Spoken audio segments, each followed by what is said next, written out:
What other type of marketing do people pay you for your brand?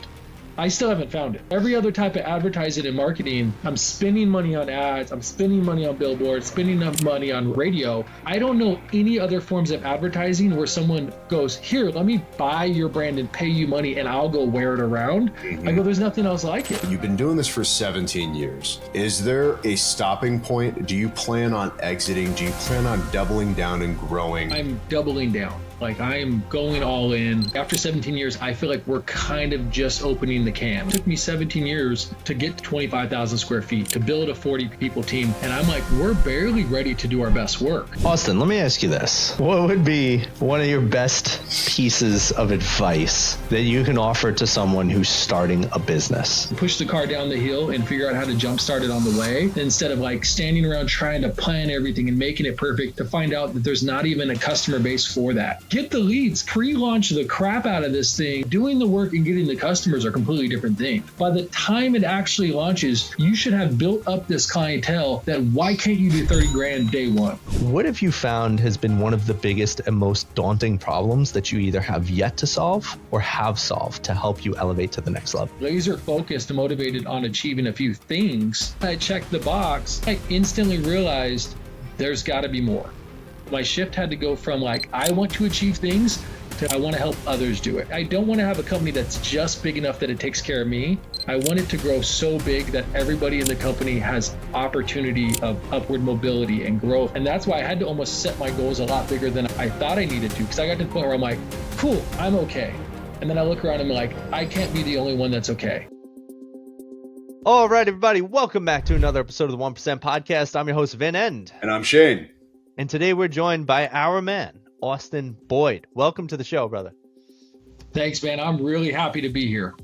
Yeah, we're super excited. Now, guys, Austin has a lot of phenomenal stuff to share with you guys today.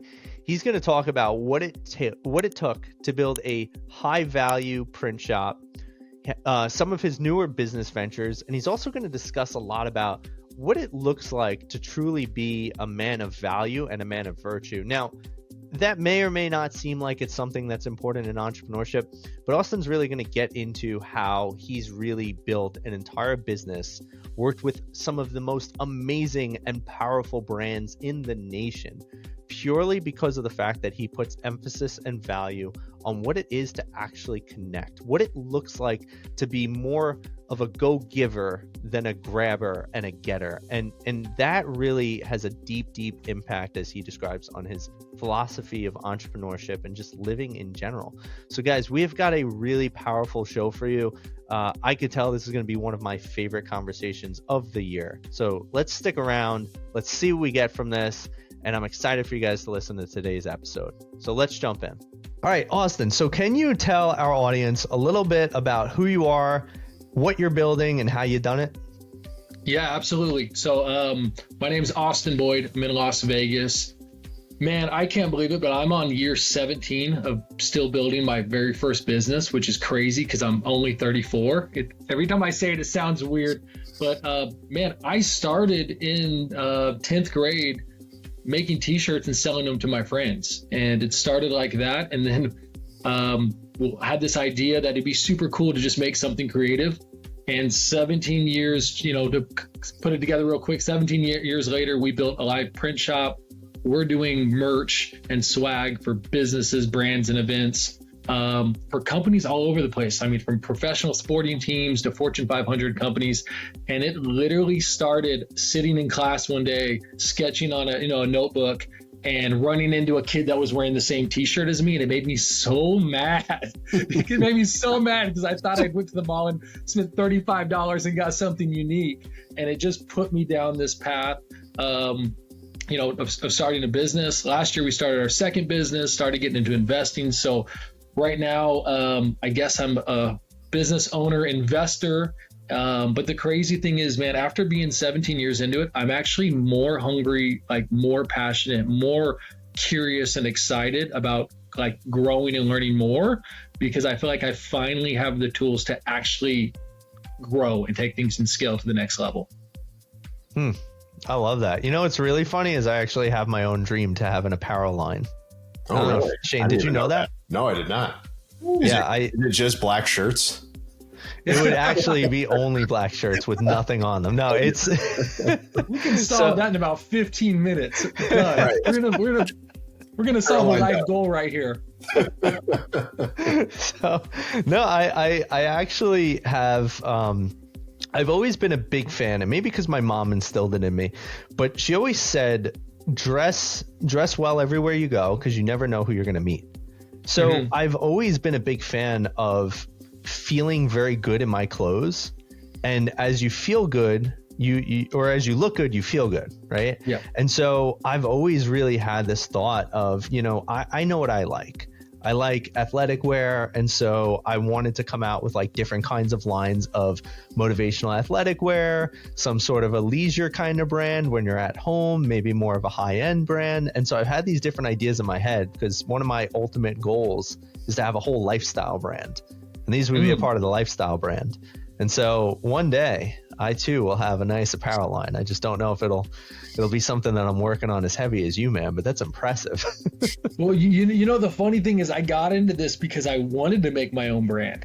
Yeah. And then we got so deep into manufacturing, we never make our own stuff. Like, it's such a big deal when we get staff t-shirts, because now it's, due dates and production orders. And this is going to be paired up with this brand that's launching or a TV show that's debuting or something. And everything is so time frame and quality control that every once in a while I go, guys, we haven't made it like anything cool for us lately, So that's one thing. That was my dream too, man. I just thought it'd be fantastic to kind of have a creative brand and make it. And then I couldn't find it anywhere. Like, I started going down that path. Like, it was so difficult to even, I don't know. It just seemed like at the time I'm in high school and I was like, I'm going to go down this path. And I had to order some t-shirts for a club I was in. And it was such a convoluted process. The final product wasn't what we wanted. And so I got so deep into it that we ended up building like a manufacturing company instead of like an apparel brand. But along the way, like, the best part of it was I got to help other people achieve their goals. And that's been the best, most fun part, is to be able to partner with a business or brand and literally help them take this idea in their head and create something. And that's why we named our shop Alive Print Shop, because we like take this thing that's floating in your head and it's like, you don't even know what it looks like, but you know what it isn't. And we have to try to put that together. And then when a customer goes, that's it, I'm like, we hit the spot. And we just found that if you do that over and over, it turns into a business. And that's success for us. I kind of want to dive right into your actual business here, because you have a lot of competitors, right? And I don't know, I'm assuming everything is done in-house.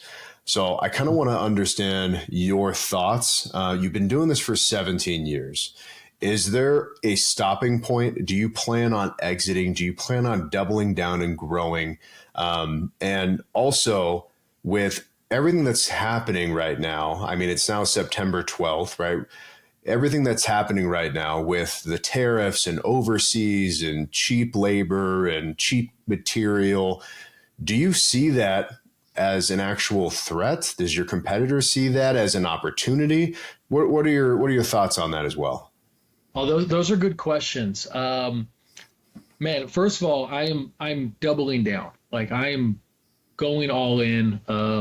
I'm going to keep pressing in more. It's funny, after 17 years, I feel like we're kind of just opening the can. Like, I'm like, there's so much more. Because the thing is, there's the business part, but there's also the team part. And it took me 17 years to get to, 25,000 square feet, to build a 40 people team. And I'm like, we're barely ready to do our best work. So I'm like more excited than ever. Have no plans of exiting, no plans of selling. I just want to see how big and great we can make this. Like, that's my goal. How far can we take this? I'm not up against any self-imposed due dates or cutoff dates or sell it. Like, I just want to see how far we can run. And the cool part is it's been shifting from me doing the work to helping others and to training and building a team. And I love this part of it. I'm like, I get to assemble the Avengers and find great people with talents. And then it just like multiplies on how creative it gets. So that part I love. We're going to keep growing as much as we can. But on the other side, man, I'll tell you, I am actually like, the tariffs has been one of the biggest scams I've seen in the industry because everybody cranked their pricing up for no reason. I actually saw my prices go down for the first time in 5 years since COVID. And yeah, I was surprised too. I was like reaching out to vendors, and some of my main vendors are like, hey, we already kind of saw this coming. We switched our channels. We did this and that. We've already got a few million pieces in stock after COVID. Like our suppliers got way more, they were kind of prepared. And so with that happening, I was like, great. Like it's actually moving more of an emphasis of working with a local shop and working with someone in the States. At the same time, we saw this massive shift in our industry where people don't want crap.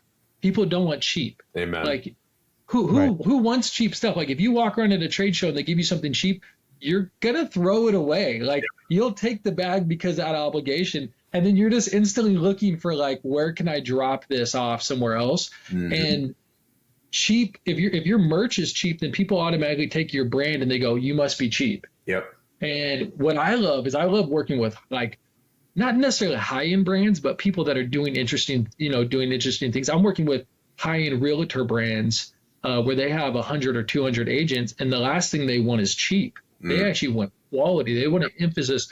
And because they're spending that much money, they want to work with somebody. They don't want to chat with someone that's overseas or have to go back and forth. Like they want to talk to a real person who I feel like I'm turning more into like the guy who makes your suits than the guy, who makes cheap t-shirts. Cause it's like, well, the reason why you go get a custom suit is they spend time with you. They get you fitted. They do this. They also give you their feedback. You'd look good in, navy blue versus black, like it matches your eyes, like whatever. We're getting more into that part of the business of curating product that like goes hand in hand with their brand.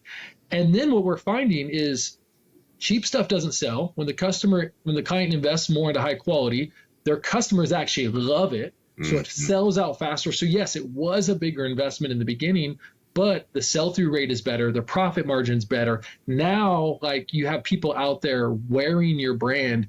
And this is my favorite part about this. I am still so pumped about this. What other type of marketing do people pay you for your brand? I still haven't found it.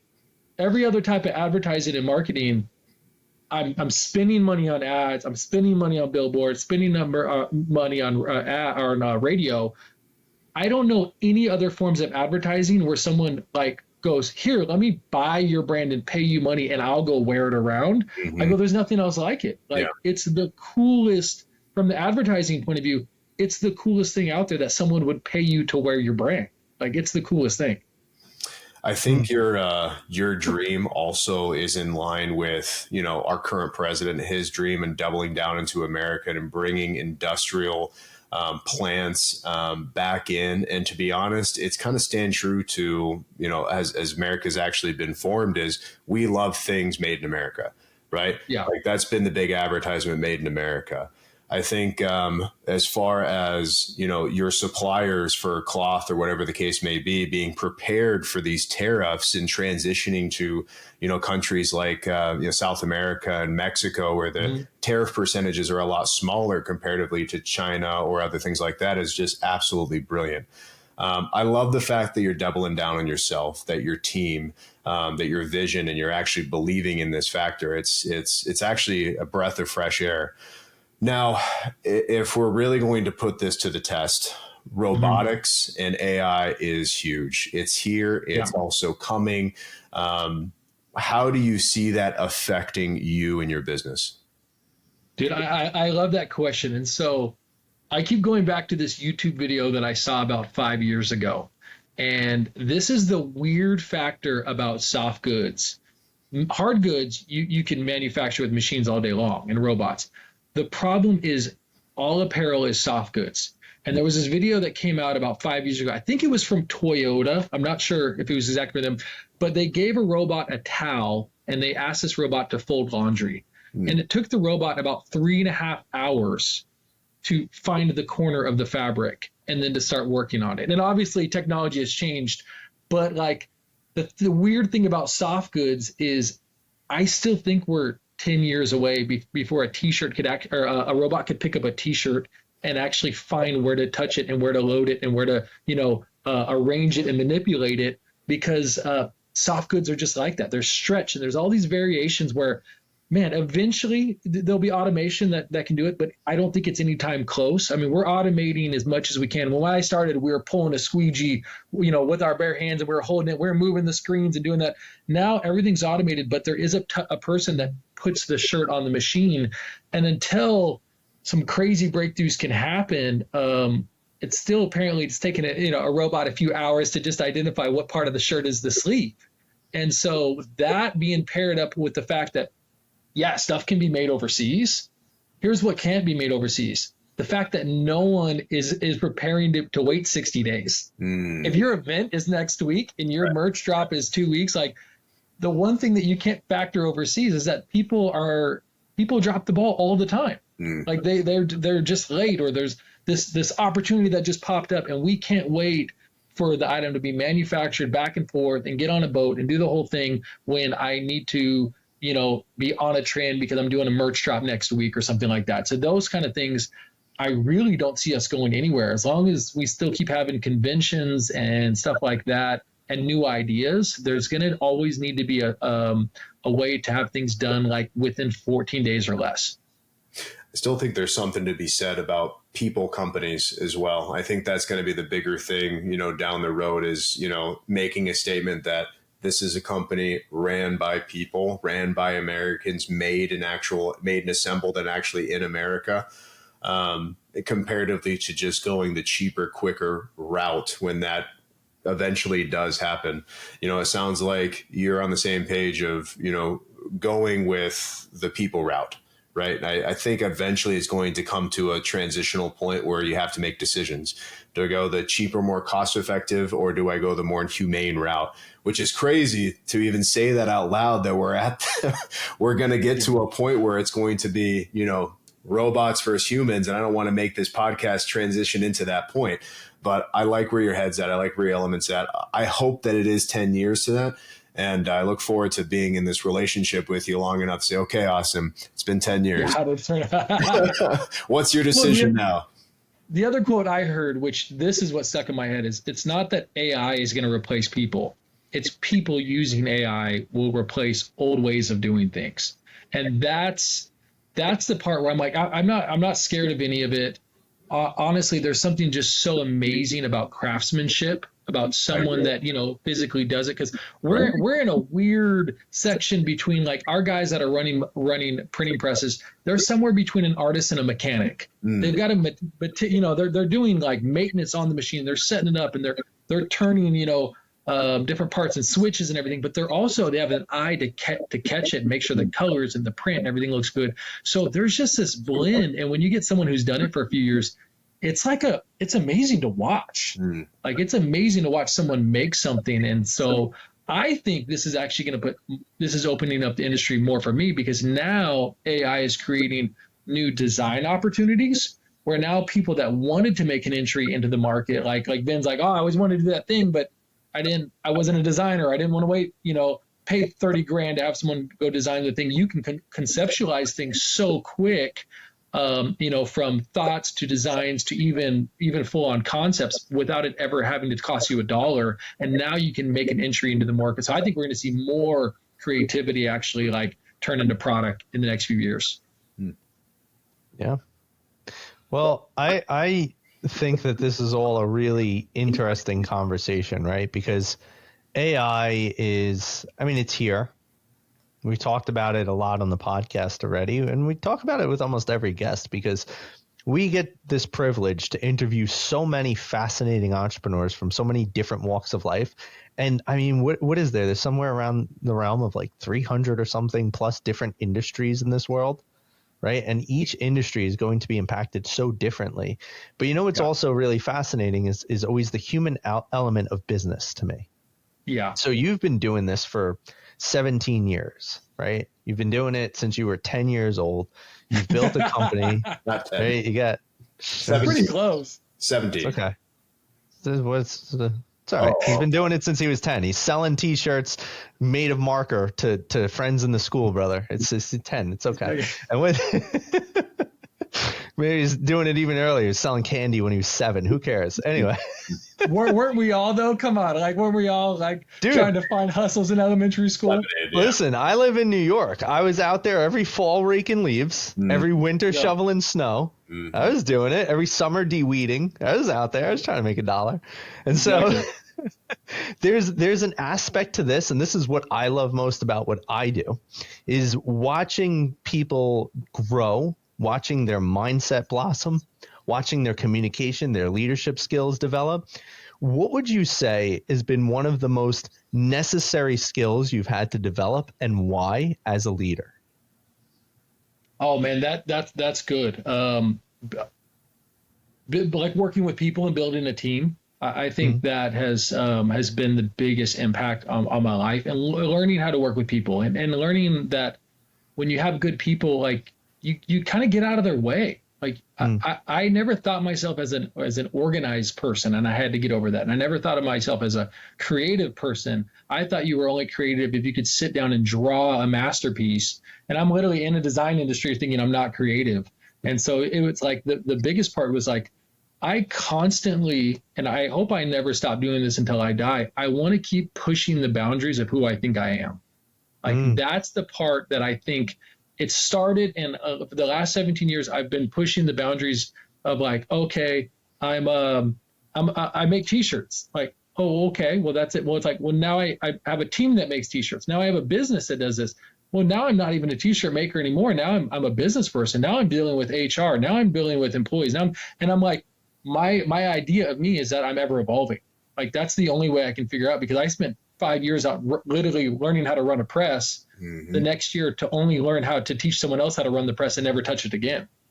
And it's like being okay, almost like always knowing like that change is consistent. Like that's the only constant, is that change is consistent. You'll spend years getting good at something, just enough to then get out of the way, and then like, and get a new thing, get a new job. But I think a lot of it, man, is just constantly pushing the boundaries.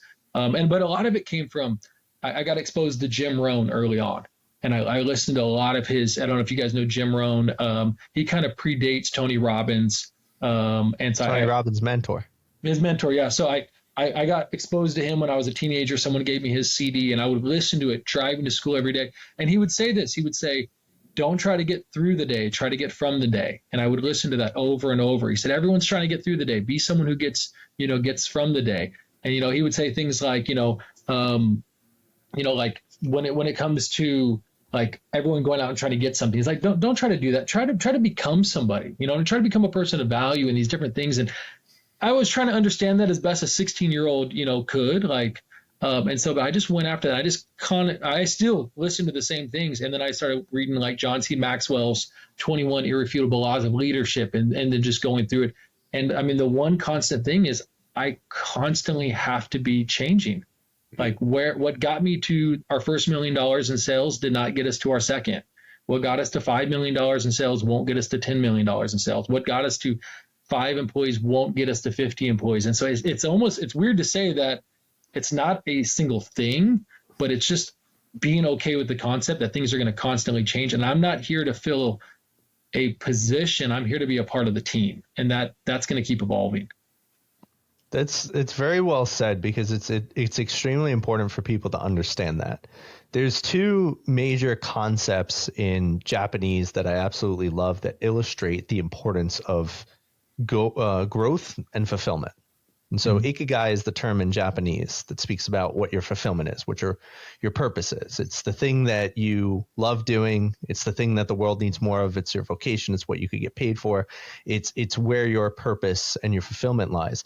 But what they don't talk about in finding your fulfillment and purpose, I've come to find in a lot of these conversations, is they leave out the other term called kaizen.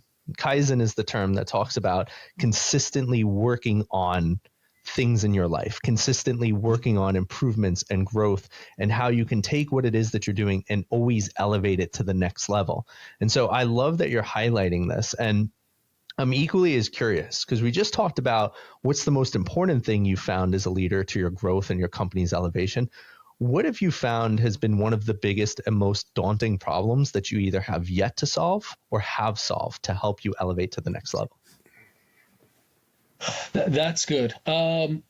You know what? One of the things that I'm still trying to solve is that in the beginning, and even up to pretty recently, I was very, very goal oriented, and I still am goal oriented. But my goals were like, I want to achieve this. I want to do X, Y, and Z. And when I do that, then I'm going to be happy. You know what I mean? It's The like, biggest lie. yeah, it's like you know, but I'll tell you, there was 10 years worth of motivation in there, you know. Yeah. And the funny thing is, the moment I checked the box, I mean, I was proud of myself. I was like, man, I checked the box. That was cool. And then I instantly realized there's got to be more, you know. And so, luckily, what the thing that keeps me going is like because God and faith is such a core thing in my life. I realized that you know I can work out a lot of these things through prayer and meditating on the Lord and like constantly going back to the scriptures to be like, okay, I thought that was going to be enough. There's got to be more. And luckily, like God is more. You know what I mean? Like there's going to be, He's going to help me through all these things. But yeah, I was really, I mean, laser focused and motivated on achieving a few things. And I did them, and they were great. And it was fun. Like I want to, you know, have a nice house for my family. I want to take care of like noble things. But at the end, you know, my shift had to go from like I want to achieve things to my shift has been switching over to like I want to help others do it. So like my new kind of core goal for my life this year is I want to build a company that's, you know, successful, that takes care of my family. But the part B that I was missing was, and I wanted to create opportunity so others can do the same for their family. I don't want to have a company that's just big enough that it takes care of me. I want it to grow so big that everybody in the company has opportunity of upward mobility and growth. And that's why I had to almost set my goals a lot bigger than I thought I needed to, because I got to the point where I'm like, cool, I'm okay. And then I look around and I'm like, I can't be the only one that's okay. You know what I mean? I've got to make it more. Either people that work for me need to go somewhere else, or I've got to take this thing to such a bigger vision. So that way, if they plan on being here, there's enough here that they can build a career and they can buy a home. And, you know, I mean, just buying a home, like it's twice as much as when it was when I started, you know, in 2014. Like that same house that I bought literally sold for double. Like the other day, my wife sent me a picture and I'm like, who would spend that much money on that tiny little first home? But I'm just realizing like we have to grow just to make room for other people. And I'm really trying to figure out how to navigate that and how to figure that out, because I find so much more fulfillment out of honestly seeing other people win. Like that's one of the things that gives me the most joy is like I love celebrating like when other business owners or friends win.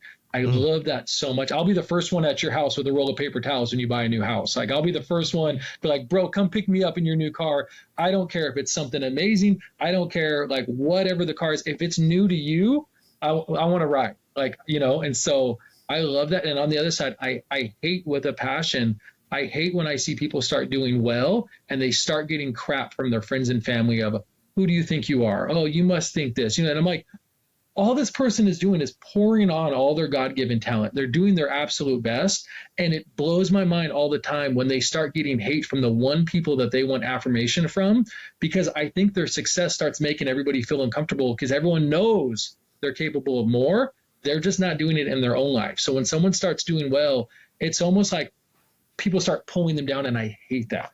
I hate it so much. You're describing the biggest difference between most entrepreneurs start entrepreneurship because of the fact that they're trying to prove a level of work to themselves or the world, right? Most of us do it because we come from a place of an inferiority or feeling of less than. And that really drives most entrepreneurs to a high level of success. The problem is that a lot of them don't ever get out of that. They still stay, if I have the thing, I'll find happiness, as opposed to saying, I've come to realize after building so much that none of it's brought me any happiness more than a minute. I have to actually figure out who I'm becoming and how I'm showing up. And so, you know, what people confuse is that achieving financial freedom, building a big business, doing these amazing things, they're difficult, but they're not fulfilling in and of themselves. Yeah. And it's about not just doing the things that are difficult financially, because achieving high finances is difficult. It's also about doing what's fulfilling emotionally, spiritually, and mentally. And so I love the transition state that you're in. And I'm sure that it's taken a while to get here, because I know the journey is difficult. But I love that you're leaning into that. You're looking at what is work-life integration for me? How do I actually grow the business, but grow myself and make all of it fit in the same space? I love that for you, Austin. I really do. I don't want to rant on this too much, though, because I could talk about this all day. I think Shane probably has something he wants to say.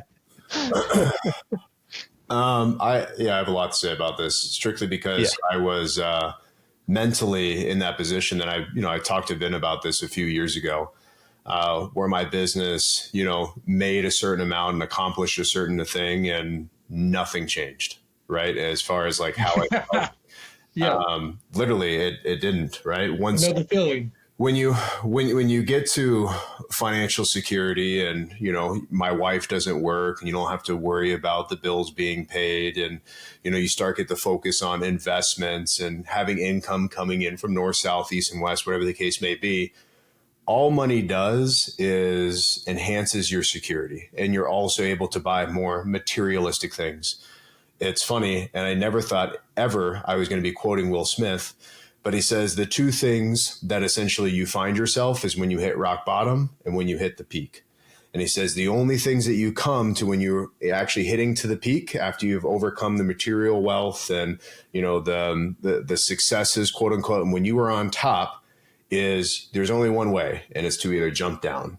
And at that point, you find yourself at rock bottom. And that's where really the stories come out, as you find yourself and you took a good look into yourself and saying, who am I? Why am I here? What is my purpose?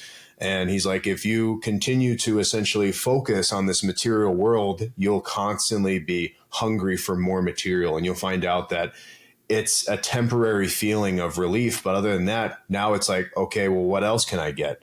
Maybe this thing will make me happy. Maybe this boat will make me happy. Maybe this bigger house will make me happy. And it doesn't, because you're constantly in the hunger of looking for more.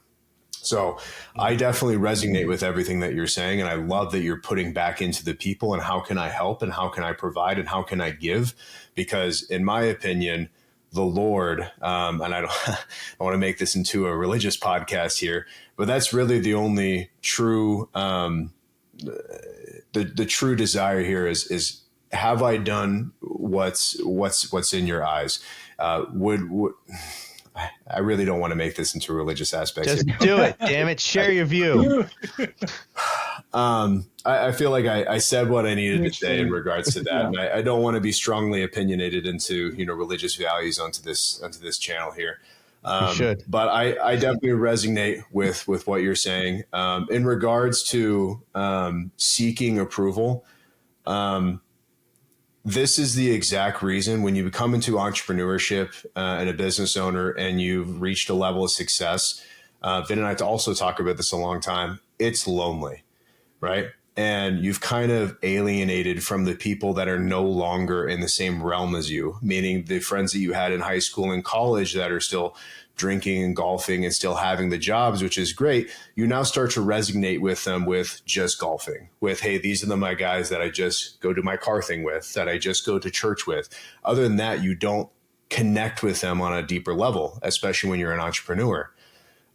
This is why I started seeking coaching, right? Coaches that have been to the level that I wanted to, right? When I'm trying to hit 8 figures to 9 figures, I'm talking to people that have been in that realm, who are introducing me to other entrepreneurs that have been in that realm, who now understand exactly what I'm going through and can, help me get to where I need to be, right? You're only as good as the circle of people that you're around with. So my next piece of advice, I guess, would to seek people that are within the same goal-oriented realms as you want to be personally and career-wise. That's, to be honest, until I met Vin, I thought I could build my empire in my underwear alone, and I can't. I got to a certain level. We have to wear pants at our office, Shane. Maybe that's what the issue was.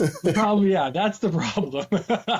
But it was that same thing. It was stagnancy. It's like, why can I not get to where this is? Why can I not overcome this bottleneck? And then as soon as I met Vin and like people like Vin, it was like, oh my gosh, it's all about who you know. And people who can essentially, I don't have to do it by myself is essentially what I'm getting at. There's other people out there to make your path to success, to whatever it is your plans or goals are. There's other people that can aid you to that a lot faster. I didn't have a question. I just resonated so much with everything that you said, and I just wanted to share that. No, well, I agree with you, but I think it comes in two parts, because I agree. There have been times in my life where I find myself no longer not only association, sometimes disassociating with people in my life because it just didn't match anymore. The things I cared about was not the same things that they cared about. The biggest eye opener I ever had is I went to the DMV one time, and I'm sitting there, and I'm about halfway through my career in my life, and didn't really hit the success I wanted, but I'd been through enough of getting knocked around that I didn't realize it was making me into a stronger person. And then, and I was and I'm sitting there at the DMV, and I meet this friend from high school, and I'm start talking to him. I'm like, dude, it's been like 7-8 years. Like, how are you doing? And like, guys, he hits me with this. He goes, oh, it's been tough, man. My girlfriend, she broke up with me. It's been tough. And I'm like, oh yeah. And he's like, yeah, we broke up in February, and it's been tough. And I'm like, bro, it's October. And he's like, yeah, bro, but it's been tough, And I'm thinking that was six months ago. I was 8 months ago. And I'm thinking, you have to move on. Like, you have to move on. And I kind of realized at that moment, part of being an entrepreneur and running a business is life gets really fast. Life just gets really fast. You're on to the next thing. You honestly forgot about the war that you fought last month because you're on to the next battle, the next war. And I'm looking at this guy, and I realize I don't think we're in the same planet anymore. And it had nothing to do with income, had nothing to do with these other things. It had to do with the mindset of this guy was dragging 8 months long things to a place that they should have been over in 2 weeks. I'm like, it's about time you get on with your life. And that stuck in my mind. And I'm like, that and one of my mentors early on, he told me, he said, one of the best things I've developed, he goes, I have a very short memory. And at first I was like, oh, that sounds like a bad thing. And he's like, no, it's an excellent thing. I had to develop it. He goes, someone hurt me last week. I forgot about it. He's like, someone did me wrong. I forgot about it. And he shared this with me when I was like 19 or 20. And I realized, like, my wife will tell you, I've got a pretty bad memory too. And it's like, it's almost strategic because I don't let things stick to me because I can't give it that much energy. I almost accidentally hired a guy that I fired 2 years ago who was stealing from us. And then I was like, we need to hire someone. And then I'm like, I told my wife, I think that guy's available. And she's like, are you kidding me? And I'm like, what? She's like, do you remember what happened? And I'm like, no. And she's like, that dude was cashing like fake checks. And I'm like, oh yeah. I said, you're right. We probably shouldn't hire him. And she's like, why did you even consider it? And I told her, because I only remember the good parts. Like I have like, I don't hang on. And, to me, Shane, I can't really separate like my faith from my life because it's essential. I don't know how you could be an entrepreneur and not have faith because it's all faith. Like just hoping that, something's going to be there and seeing something that doesn't exist and turning it into something that's faith. But I've literally in prayer so many times went and taken, just heaviness and challenges and times I just wanted to go home and cry because things were just all going sideways and seemed like, when it goes bad, it all goes bad, and people problems and, equipment problem and sales problems and money problems, all those things. I've gone to like take those things to prayer and literally laid them down and not pick them up and turn that into a habit. Or sometimes I forget. I almost hire a guy that like kind of screwed us over, but I forgot. And so I think sometimes the fastest way to go forward is to stop hanging on to all the things. Like I used to have conversations in my head where I would be like, oh man, I should have said this to that person when they said that to me. And I realized that conversation happened a month ago. Like I'm over it. I'm on to I can't let any of that fill up my mind because I've got to be ready for the next great idea and the next like revelation or the next whatever it is that I literally don't have time to get caught up on the bad things. And so I realize I don't associate with, I quickly disassociate, but I think you're right, Shane, is the last few years I've really put an emphasis on getting around the right people. And to even tie this back to the AI thing, that's why I don't care about AI too much. I'm going to use it as a tool, but there's something so special about having breakfast with somebody. There's something so special about a handshake still. Like I actually think we're going to see over the next 10 or 15 years that people actually go back to real in-person business because it's built into us as people. We're not robots. I hope you're right. We'll see with the newest generation how they adapt to it. But in regards to the older demographic, or even millennials at this point, I mean, I had breakfast with Austin a few weeks ago and shook his hand and build the foundation of the relationship 10 times more than it would have been just on phone calls. So I'm 100% with you on that one. I hope that is the case for mankind here in the next 15, 20 years. I hope it stands true to the end of time here. I hope so. I think it is. I'll be telling you, I'm leaning into that. I'm literally, as I'm building my team, I'm spending more time literally going on golf trips and doing these different things and meeting people, because I've cold called front desks and got thrown away many, many times. I realized it's much easier to become friends with the owner and then have them Monday morning go, hey, marketing department, we're using Austin. You know what I mean? Like I had a good time doing it. So yeah. I really feel like there will never be a replacement for building great relationships. Austin, let me ask you this. Seem like a well thought out gentleman. What would be one of your best pieces of advice that you can offer to someone who's starting a business?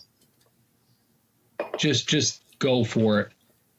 Just absolutely go for it. And what comes to mind is I had a friend of mine just come in my office two days ago, and he said, hey, I'm going to start this business. And I was like, that's cool. And I said, I actually was looking for someone. It was a window washing business. And he said, hey, I'm going to start this business. And I said, dude, I actually just used a company like that to clean all the windows in my house. And I told him, I called like 10 places before someone answered the phone. And he's like, really? And I was like, bro, you should just get your business listing up like today. And he's like, well, I don't have the business license. I said, you're not doing the work.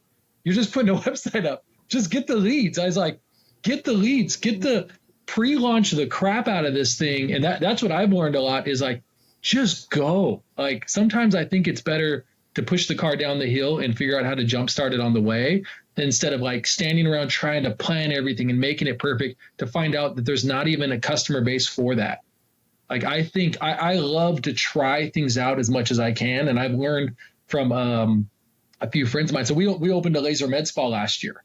And a friend of mine shared with me and he said, hey, bro, don't wait till day one to start getting customers. And I'm like, whoa, how? Like, we don't have the occupancy permit. We don't have this. And he said, no. Doing the work and getting the customers are completely different things. He's like, 3 months before you do it, you're going to pre-launch the crap out of this thing and you're going to promote it and you're going to do this. And he's like, you're going to sell gift cards and you're going to sell membership. He's like, by the time it actually launches, you should have built up this clientele that why can't you do 30 grand day one? And I'm like, well, because I never thought of it. Like, holy crap, I thought I had to just get going. And so that's my thought. If I were to launch a third business today, I would take that concept and I would work it and work the phones and I would have the Google listing up and I would have the website up and I would get as many leads as I can, maybe before I even sold the very first item, just to make sure there's customers out there that actually want it before you go and put, however much money you're going to invest into it. I love that. That's a phenomenal sentiment because so many people get caught up in the how. Yeah. And how is such a crappy question because how doesn't have any action attached to it, right? If you think about it, anytime you ask a how question, it's like, well, how do I learn this? Or how do I get in touch with that person? Or how do I launch it? Like that will just lead to more questions. And then after a string of long questions, eventually maybe you'll get to an action item. So I always tell people, I'm like, stop using the word how, start using the word what. What must I do to launch this right now? What must I do to get clients as soon as I open the door in 30 days, right? If you start doing that, it's a cheat code. So I love that advice you just gave, man. It's perfect. Man, I'm going to steal that. I'm going to steal that in my sales meeting tomorrow. We're not talking about hows. We're talking about what's. That's it. It's all about what. Dude, I never thought about that before, but you're right. And I'm like, man, I see. I mean, how many times have you seen people just like, they have to have it all perfect before it goes. And I'm like, in brain surgery, it might have to be perfect. But like, there's so many other industries, even them, they're figuring it out. They're guinea pigging people, But there's a lot of it that I think you can just start and you can just get going. But I think there's also a balance. Here's the part that I hear Jim Rohn in my head where he was talking about don't tell people your goals. He had this whole segment about don't share too much because sometimes if you say you're going to do something and then you go tell everybody you're going to do it, all of the energy that was building up inside of you to go do it, you just released it because you wanted that instant affirmation of like, good job, you're going to start a business. Cool. And it's like, no, go and do it. Like, go and do whatever that thing is. And so I have a question for you guys. How many times in your career have you ever said yes, and you've taken a project or an order, and you, in the middle of it, you had no idea how you're going to actually do it, but you're like, yeah. And then you went and figured it out. Like every time I've done virtually anything in my business, because I was never an entrepreneur. I came from a 9-to-5 background. My parents were 9-to-5ers. All of my friends were 9-to-5ers. I grew up where when I was young, my parents didn't have money. When I was older, my parents were somewhat middle class. So I had zero knowledge, zero mentors, zero background. Everything was just built off of the back of me saying, I'm just going to do this thing and I'll see how it goes. And then honestly, a lot of the time I failed. Like I got fired by my first ever coaching client miserably. Like I walked in one day, she's like, I don't even know why you're here. You shouldn't be here. You can't help me. And I was like, oh, that's cool. And then she fired me like next week. Right. And so for me, it's always been just trying everything and knowing that it most likely won't work out, but I'll just figure it out. Yeah. Well, and you'll learn along the way. I'm sure that first time you got to like I even tell some of my sales guys, I had a guy that I hired and he just got creamed like day one, like customer ripped him a new one. And then we looked at each other and I said, bro, you might have learned the best lesson you've ever learned. Like, don't do that again. Approach it different. And he never did. Like, it literally was like, I go, that was great. Like, nothing ever gets better when it's good. It only gets better when it hits, like crap hits the fan. And it almost has to be so like visceral that then you finally change as a result and then it gets better. Oh yeah. I agree with the sentiment, but I think there's a lot more to it. I think when you get to a point where you get tons and tons of things being brought your way, right? As an entrepreneur, you get investment opportunities all the time. So instead of just jumping in, I like to be a little bit more methodical about it. And like, for instance, Vin has a couple of laundromats in, and I just invested into another laundromat with Vin. I said, let me see the pitch deck. And I said, this sounds like a phenomenal idea. Let's go. There was another one that just sounded like a no-brainer for reselling shoes. It took me 4 weeks of me just saying yes and whiteboarding it out, which that's what I agree to. Yes, it means actions. So actions mean whiteboard and discovery and essentially going on until I get a hell no, right? I think that's my biggest thing for me is I'm going to continue down this path until I get a, no, this is not going to happen anymore. And this is going to completely shut it off. And yeah, just sign the warehouse documentation and we're ready to start. Let's go. Yeah. 4 weeks in the making, but it was still the same thing. It was yes. Okay. Let's go. Let's do this. So, to a degree, but yes, I agree with that, Shane, because when I first heard that question, I thought if this is someone who has no experience, the best way to do is just start doing. Actions are yes. Until after you built experience and you built finance and you have those other parts. Because when we launched a live print shop, it was just, you want to pay me, money to make shirts? Cool, I'll take your money. And then I have to go home and figure out how to do it. Yes. When we opened the Laser Med Spa, it was completely different. It was 3 years in the making, right. Building medical, getting a medical board together, doing all these different things, making sure it was something, that was feasible. That business we launched the right way. We have our 1 year anniversary coming up next month. Congrats. We have made money every single month since we've opened. Besides, we put our initial investment. We have gone through a few staff, in the beginning, we tried to have the right team. We built we found an incredible team, put them together. And the coolest part about it was we were having some kind of issues in the beginning, primarily staff wise. And I told my wife, I said, here's the best part about it. We're looking for someone that's excellent at this and this.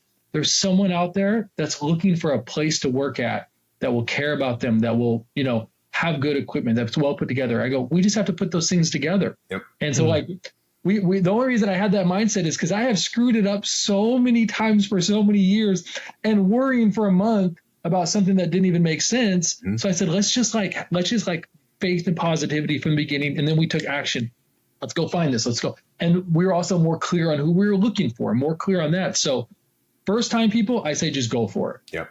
After you get some experience under your belt, it's like, go for it. But like you said, Shane, but like have a plan, think it out. Like, don't just, don't jump into a hole and be like, money's going to fix it all, because it won't. No, it's definitely different. It's what is more valuable to you. And I think when you become this multifaceted individual, the really only answer is time. Is it going to take time away from me? And more importantly, am I going to get an ROI? ROI meaning time, or ROI meaning wealth or money, or whatever that ROI essentially means. I think that's really generally what you think is, what is this going to take from me, and what am I going to get from it? But I absolutely agree with you. If you're starting to become an entrepreneur, or want to become an entrepreneur, or a business owner, two completely different things, do it. Just Nike, please, we're not stealing anything from you. All right. Do it. Exactly. Just do it until you either get a yes or a clear no. Right. But you just do it. Make those actions. That's the only difference. So I got a question now, because we've talked so much about business and personal development, and I love it, but I don't think we've really grasped the full concept of what makes your print company so powerful. From what I do know a little bit about it, from the research and the digging and the snooping and all that good stuff, is that you guys are absolutely phenomenal at the clients, or getting the clients that you work with. You work with very high-end clientele, right? You have a diverse level of clients, Fortune 500 companies, professional sports teams. How do you guys build such a powerful reputation and brand that you get trusted by some of the biggest organizations in the nation? Good question. That's a good question, and I have the perfect story for it. Then it comes back to like getting along with people. Like, it really does. And in the beginning, I failed at a bunch of things along the way. And one of the things I promised myself is, I said, I'm never going to overpromise anymore. And I'm not going to overpromise. I'm not going to underdeliver. And I had done that the first few years. I had literally messed it up. I just promised too much. I thought that's what sales was in the beginning. Just promise the world and, swing for it. And it's like, after you strike out a few times, you go, I can't do that anymore. And I was kind of discouraged in myself. And so I said, you know what, I'm not going to overpromise, but I am going to keep my word. And so I started telling customers when they would come to me with crazy requests, like there wasn't enough time or anything, I would say, do you want me to lie to you? Because I physically can't do this job in this time frame. And I'd rather be honest with you up front and tell you I can't do this. I said, what you don't want is me calling you the day before it's due and then me telling you that. And they're like, yeah, you're right. I said, so that's why I can't take the job today. I an hour before this meeting, I had a company that's, nationwide sports team hit us up. They need something due Tuesday. Today's Friday. I can't do it. And so the last thing I'm going to tell them is, yeah, I'm going to do it. And then I'm going to waste my whole weekend and never see my kids and do all these things. And so I started saying no a lot, because I said, I only want to produce really, really great work. And I only want to have happy customers. And so I'm not going to do the things that doesn't produce great work and doesn't get happy customers. I'm just going to have to say no and turn that away. And that's a scary feeling for a business owner or an entrepreneur, because you're thinking, if I say no, they're going to go away. And what I found is, by saying no, the right people, I feel like I earned the respect. I had a phone call. It's happened a few times, actually. Happened a few years, but I get a phone call. I do one small project with the NBA, like the tiniest project, but I really, really did a great job on it. Working with, we had an NBA G League team here, in Las Vegas. And so I met with those guys, we did some really fun stuff. Well, all of a sudden I get a call from like NBA headquarters, and they go, hey, the summer league is going to be in Las Vegas. We've got like 6 teams. We got these special patches we want to put on, all this stuff. Can you help us with that? And I'm like, yeah. And they're like, cool. We're going to have all the team managers call you. And so they each call me, and I literally map it out. I'm like, I'm going to do this myself because this is fun. I'm not going to send a team member. I go to each one of their hotels one after one, and they walk out in the valet and go, here's our bag of all of our jerseys.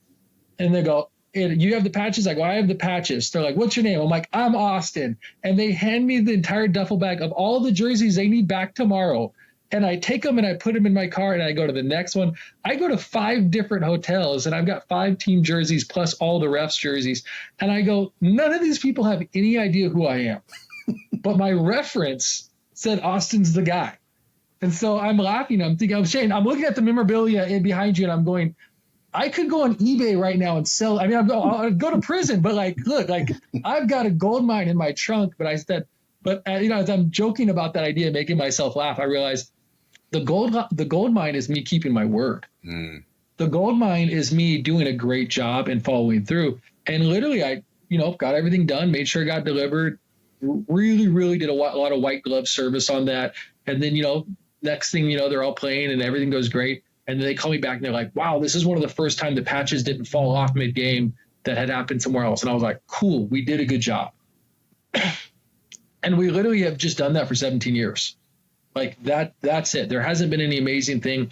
I have kind of broadened my network and started hanging out with different, people to go do fun things. And I recommend for any entrepreneur, whatever you like to do, go join a club of that. If you like hiking, go join a hiking club. If you like jiu-jitsu, go do jiu-jitsu, like whatever it is. I like cars. I joined a car club. Go find fun things to do and then watch how you'll enjoy your time and meet great people, but you better keep your word.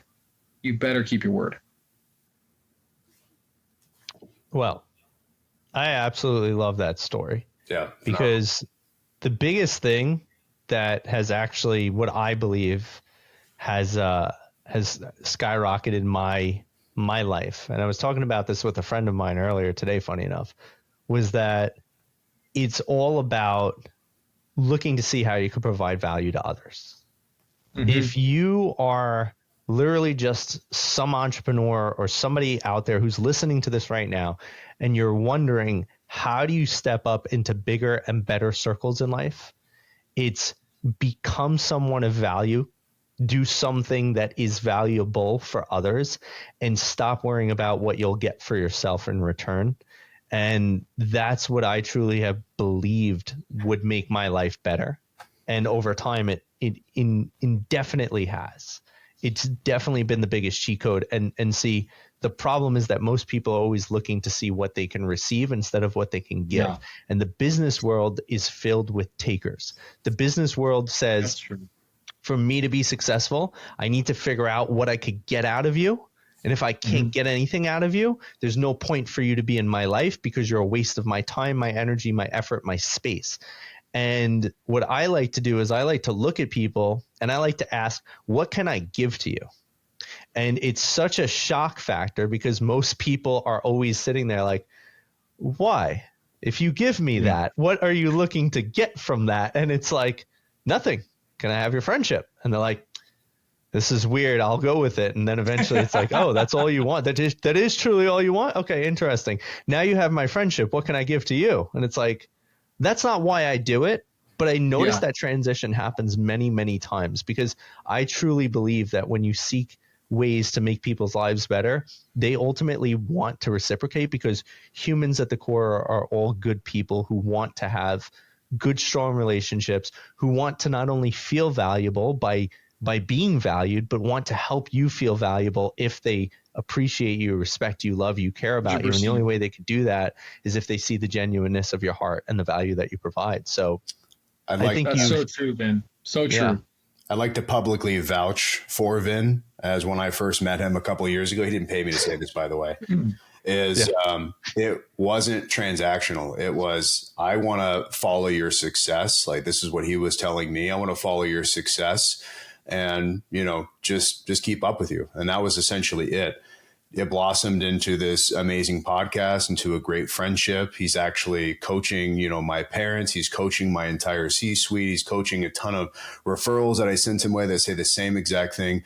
However, Vin is 1 in 10 million. You just don't find people like you. You don't find people who truly actually care. That's not a transactional base. That's not constantly seeking for what can I take. It's very tough to find. It's very tough to transitional your mindset into this type of world. So huge shout out to you, Ben. Thanks, man. I remember your first words to me was when we hopped on a call, you're like, I don't need a coach. I just want to let you know that. I was like, I don't want to be your coach. I want to be your friend. It's also He was playing hard to get with you, too. Shane. That's what did it. He was playing hard to get with you. I'm also very, when it comes to business, and that's how I was. I'm very transactional. It's what do you want? Tell me your pitch. I'll see if I need it or not. This is what I do. Do you need it or not? No. And I've evolved because of him as well. But yes, that was exactly what I said in the beginning. That's so true, Ben. I've experienced that too, and I think one of the best benefits of that is you actually can end up building a network of people that you enjoy working with, and that's the best part. If everybody's a giver and no one's a taker, then everybody it's not only reciprocal, but you how many times have you I don't want to do this project, it pays well, but I have to deal with that person. That has happened so many times. And eventually you start, you're pretty much planting seeds, and it's you start reaping what you sow by just caring for people. And all of a sudden you don't have to deal with all those, take the project for the money, even though it's going to be a nightmare the whole time, right? Because you start building the right network. And it's pretty quick, man. I've noticed that too, is there's a lot of takers. There's a lot of takers out there. And also if you take so much and you never plant, you run dry pretty quick. It's pretty obvious. Yeah. Though I think we have, and this is probably more of a moral conversation. I think as givers, you do have a little bit of an obligation to show people what it's like to receive without somebody also trying to take from you, because I think more of children, my daughter, she's 3 and she's still learning what it is to share. She's got her selfish moments. My kids too. Right. Because it's a normal thing when you're a kid. It is normal. Yeah. You're highly emotional. You see what you like and it's yours. And I've noticed there are 2 types of interactions my daughter has. It's ones where the kids will come over and they'll grab her thing and then she has to fight for it. And then that kid in that relationship is just a constant fight. And then there's other kids, and I've seen this too, where my daughter will go over and she'll grab something from them and then they give it to her. And then they'll give her something else and something else. And then my daughter's standing there with a whole handful of things and she winds up giving it back to her. And I think that's kind of the obligation of us as a giver or as somebody who wants to pour into others is we have an opportunity to teach them.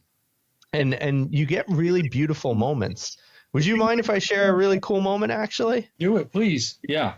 So the other night I got invited to this event. I honestly didn't want to go. I'm a rather antisocial kind of person. And I see why you guys get along really well. And I don't even know what the event's about. My friend's like, you have to come and you got to wear a suit. I'm like, well, I hate suits. I hate going out. These are 2 things I dislike. And I have to get there after 7 p.m. I don't like leaving my house, unless it's 6, I'm not going out. So I'm like, do I have to? He's like, I'd really like you here. And I'm like, fine, because you're my friend, I will come. And I get to this location, which I don't even know what it is. I just get there. And he goes, welcome. I wanted you here. And I'm like, why? Now, mind you, where am I? Is a $25 million house. It is a launch event because it just went on the market. My friend is the listing agent. And he goes, I just wanted to let you know, I wanted you here because this is because of you. You connected me with a guy who got me this opportunity to be the agent on this house. And so I really wanted you to come out tonight. Oh man, that's awesome. Thanks. But that was that's what's so cool. Things like that. And I didn't even want to be there. I'm standing there. I'm like, what the hell am I even doing here? It's super late.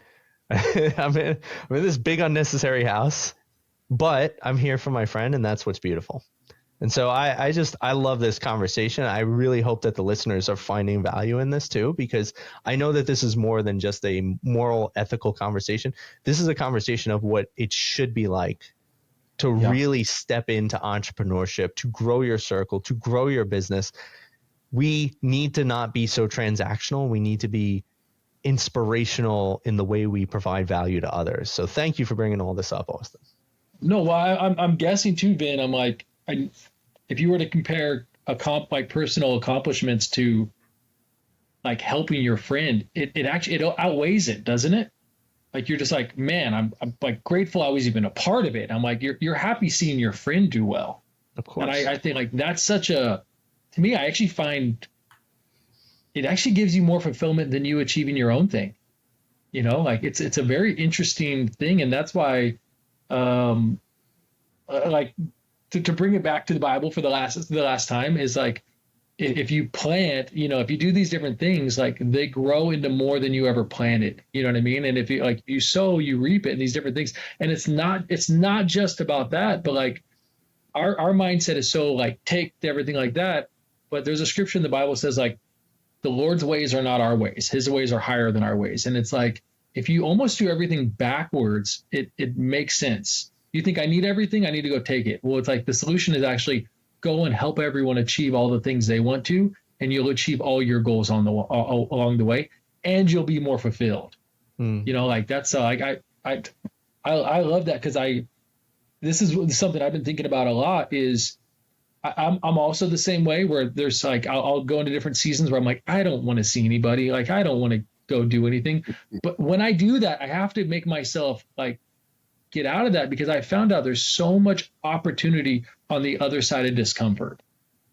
And it comes in so many forms. And I almost feel like once you hit that door frame of discomfort or obstacles, it's not a sign that you need to stop. It's actually a sign that you need to press through it because being outgoing is discomfort, but then you end up meeting your next best friend. Like giving is discomfort, but you planted seeds for the next big harvest in your life. Like going up against a challenge when you want to quit is complete discomfort, and all of a sudden you find the biggest breakthrough in your business. Like I've almost started realizing discomfort is a sign not that things are going wrong, but that they're actually going right. You just gotta push a little bit harder. All right, I'll go to pickleball night. Okay. I said all that so I could convince Shane to come to my house and play some pickleball tonight. Shane was ready to stay home until he heard that. He's like, damn, I gotta go. I mean, he's pickleball night every night now. So, you know, I'm coming. It's not true. I'm just It's the first one in like a month and a half. So this is special. I like it. Great. I can't wait to get a selfie. So with that. Hey, you have to wear pants though. Pants are required, at least shorts. We're potty training my almost 2-year-old right now, so we'll have to push it to the next pickleball one. I just meant I'm coming to a pickleball night. Oh, okay. Yeah. Well, I meant for you. You have to wear pants. Like at least it is pants party. Like no, I know you work in your underwear every day, but you have to wear at least shorts when we come to pickleball. Austin let the intrusive thoughts win. That was not supposed to come out. I build empires in my underwear, people. There you go. He's the one who started it. See? Yeah. That's where it came from. I'll wear pants at your house, I promise. Good. Okay. Thank you. We got kids. Freaking pantsless entrepreneurs. This is the problem with today's society. Everybody's on computers. You don't know if they're half naked or not. No, gosh. I have an office with real people. I can't do those kind of things. Yeah, that's the problem with having physical locations. All right. I got one more business driven question here because I know we're coming close to the end of time. But I feel like this is something that I'm super curious about as well. Is you produce millions of units of custom apparel annually. Like, how do you ensure quality, right? Physical products are such a massive thing, right? Quality is everything. In fact, when I was learning, and for all the listeners, I'm not an expert in this. I know a brief amount of things like Six Sigma and stuff like that. And what I know about it is it's all about the quality control. Like, 1 in 10 shirts are going to be ripped when you send it to a customer. So now you're trying to figure out, how do I make it 1 in 7, 1 in 6? And maybe you'll never get lower than 1 in 6, but what are the strategies and the tools, and like, how do you guys ensure quality on such massive quantity that you're pumping out on a yearly basis? Well, luckily our standard has been less than 3%, which is awesome. But here's what I've also found. Sometimes 3% can sneak up and get you all at the same time. Sometimes you can be on a run where you're like, we're batting 1,000, like we're great. and then that 3% just bites you all at once. And so Amen. it's something we have to be vigilant on. That's it. And what I talked to my team about this a lot, and we have things in place from sales to art to these different things. And a lot of times the human factor is usually it. And sometimes it's not a defect, but it's more of, well, version one artwork came through and then later version 2 came through, and which one made it to production. And so it's really big. We use Slack and different softwares, but a lot of times every single day we still get our team together in a huddle. And there's something to be said about getting your team together in a huddle. And we have this saying, and I don't remember even where it came from, but it still works. And we say, don't pee on the toilet seat. And the idea is because it's the lowest form of humanity to pee on the toilet seat. And the reason why is someone else has to sit down after you. And we use such a vulgar idea because we wanted to burn it in everybody's head. Like, here's why public restrooms are so horrible. No one cares who sits down after them. But it's like, that can't be in our office. That can't be in our team, because it is an assembly line from sales to pre-production to artwork to setup to running the order to boxing the order to shipping order. All those different things have to happen. And if someone starts peeing on the toilet seat, they are showing that they do not care about the person coming next. I know what and that person will not be on our team. We will let that person go in a heartbeat. That person cannot be on our team. And so we're very vigilant about not letting that attitude get in. And that's not even a technical thing. That's a mindset, personality. Wrong person spoils the whole thing attitude. And I really do it. And we have different technical things in place, but multiple things get checked and counted, and so manually sorted, and every shirt gets looked at 3 times before it goes out, things like that. But it really comes down to, I only want to work with people who care. And if you don't care here, go find somewhere else that you want to care, because I found that when I find someone who cares, when they make a mistake, you actually don't have to beat them up. People who really care, I actually have to I have to tell them to stop beating themselves up. And I go, that's who I want. I want OCD, neat freak type of people that it is going to bother them if they did it wrong. And I've had to go through a lot of people to find them. It's hard to find that kind of person, but that's our culture. And our girl who's, who literally is our director of operation, who crushes it. I remember when she first got hired and I took my first trip out of the office and a customer placed an order and they said, everything's the same as last year except change the year. Well, that note didn't make it through. So we printed, 1,000 shirts the same as last year with the same year as last year. Oh, boy. And I'm out of town at a conference and I get a phone call, and our art director, she was our art director at the time, and she calls me and she caught it. And she is so upset. Like, she is so upset because, this was her. And I'm having this conversation with her. And luckily I said, hey, we've got time. I'm going to pull this. I'm going to call this guy. We're going to get it replacement shirts. We're going to get this whole thing fixed before the customer ever sees it. So that's why I said our team, hey, we don't have to be perfect. We just have to make sure by the time it goes out, it's perfect.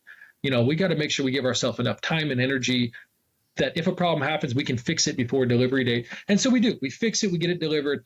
But I knew that she was the right person, and we've been working together almost 8 years now, and I knew I would work with her for a long time because of how upset she was. And I actually ended up telling her, hey, it's okay. We go through this. And when you find people that care, you don't have to beat them up. Actually, I've found as the leader, I kind of have to dust them off. I'm like, hey, my job's not to kick you while you're down. My job is to dust you off, help you get your confidence back. And then we'll just talk about that. And when we're done, it's over. We're never going to bring it up. And then that type of person, they're never going to forget it. And it's never happened again. We got other issues, but we're working through them, like with different production and QCs, things like that. But that issue has never happened again. I want a hat or a shirt that says, don't pee on the toilet seat. It burns in your mind, 100%. Doesn't it? I had a very disturbing visual. Yes. Thank you. And how many times have you gone in and you see this horrible sight and you go, who the heck was the person who did not care about the next person that was coming behind them? Yeah. No. It's like the lowest level of human life form. No, I've never heard it being said publicly like that, but you're absolutely right. I say it all the time. Who are these disgusting individuals that are grown men that don't understand how to piss in a hole? No, absolutely. Ridiculous. I hate that you have to go in there and you have to sigh. and you have to like grab a whole bunch of toilet paper and clean it up, or It's standards, put like man. 3 toilet seat covers down. Yeah, trust me, I'm with you on that one. I know that guy's a loser because he pisses on a toilet seat. Like, that's the biggest determining factor I know. Right. If I want to know about you, I'm just going to ask, do you get it in the bowl or not? And if you say not, I'm like, I don't need to deal with you. You're not. Well, and that almost should be the first question you ask during every interview. Yeah. Like, Right. hey, if someone did this to you, would you be okay with it? Would you do that to someone else? Like, if you knew you'd never get caught, would you do that? And if someone's like, yeah, not a big deal, then you're not working here. Like, go find a place where they're cool with that, but it ain't going to be here. That's right. That's right. No pissing on the toilet seat. It's the new motto.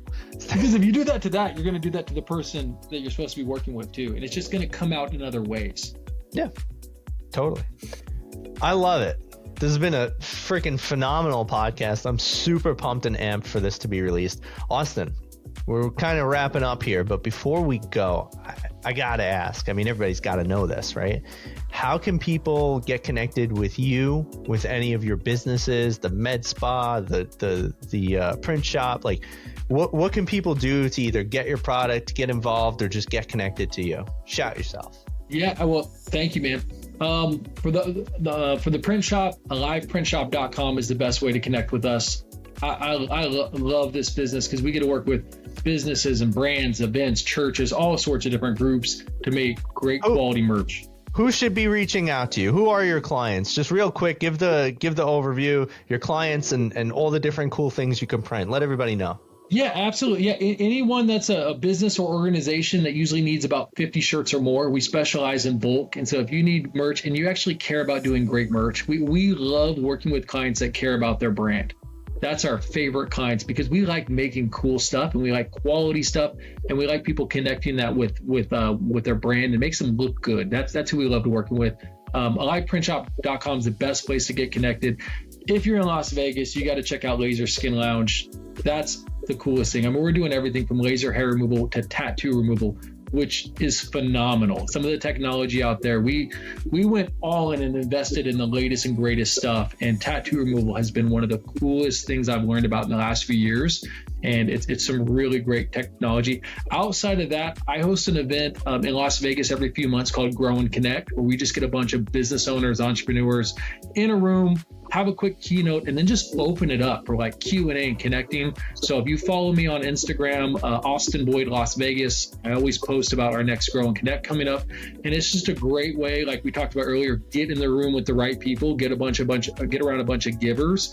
It has been the coolest thing that I've done in the last 2 years of just getting entrepreneurs, business people that have done it for 30 years, people who are thinking about getting started, just get them in the room. You know, we do a reverse Q&A where on stage, we ask the question to everybody in the audience and we watch people just start engaging. It's been the coolest thing ever.